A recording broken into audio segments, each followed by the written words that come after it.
Hello, this is a presentation about metal air transistors for semiconductors free field emission air channel nanoelectronics.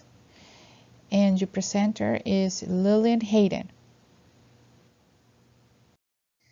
This is the outline and its introduction, structure of the metal air transistors, how is fabricated a metal air transistor, transfer characteristics of the air channel transistors at the operating electric field and positive and negative bias, emission and conduction mechanisms, about the Fowler, Norheim, and Stuckey, energy band gap analysis, and conclusions.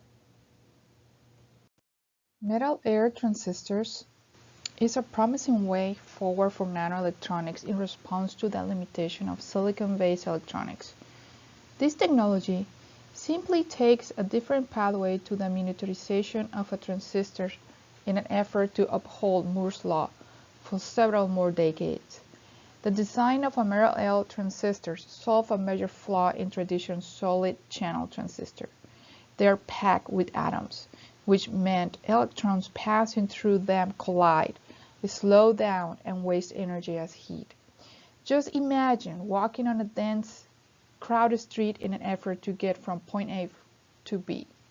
The crowd slows your progress and drains your energy, creating a nanoscale gap between two metal points. And this gap is only a few tenths of nanometers, or 50,000 times smaller than the width of the human hair. But it's enough to fool electrons into thinking that they are traveling through a vacuum and recreate a virtual outer space for electrons within the nanoscale air gap. This presentation is about a technology where metal-based switchable nanoelectronics can be created on any dielectric surface with low energy requirements.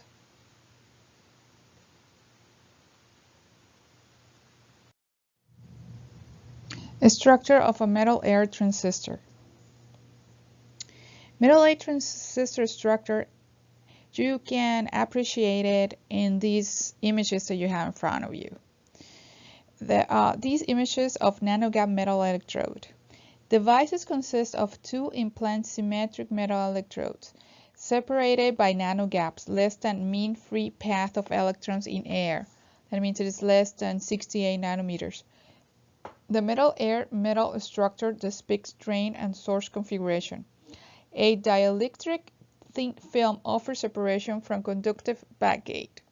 If you see in the figure A, it's a top view of the optical image of fabricated device. On the image B is a schematic illustration of the device structure with biasing scheme. Tungsten, gold, and platinum of 15 nanometers thickness were metals considered in this work. Dry thermal silicon dioxide as a dielectric was considered on a highly conductive silicon as backgate. How is fabricated a metal air transistor? Devices were fabricated with combination of electron beam lithography, thin film deposition, and photolithography. Substrates with thermally grown silicon dioxide on highly conductive silicon were cleaned by standard Purana method. For people who doesn't know what is a Purana method, it uses solutions that are a mixture of concentrated sulfuric acid with hydrogen peroxide, and they're used to remove trace amounts of organic residues such as photoresist from substrates. In this project, gate oxide thickness of 50 nanometers was utilized for gold and platinum devices. It was increased to 300 nanometers for tungsten to provide improved tolerance to the gate insulation. High-resolution electron beam resist polymethyl methacrylate was spin-coated on the pre-cleaned substrate. Spin coating was a two-step process to achieve a bilayer resist.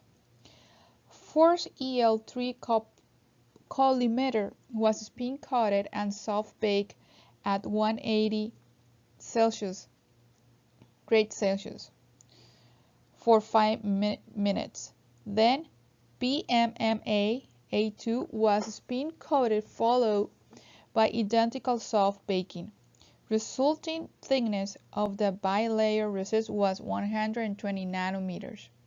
Next, a 10 nanometer thick conductive layer of chromium was deposited by an electron beam evaporation to avoid surface charging during electron beam lithography.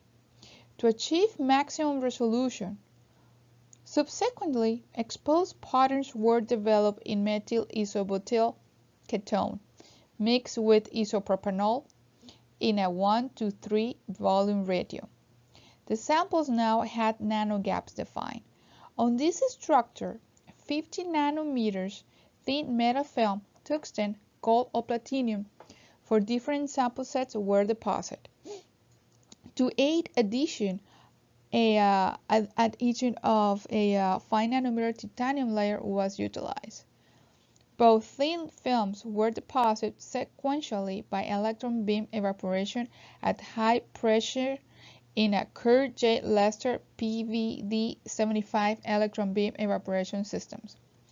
Metal lift-off was performed in a hot acetone bath at 60 degrees Celsius with ultrasonication.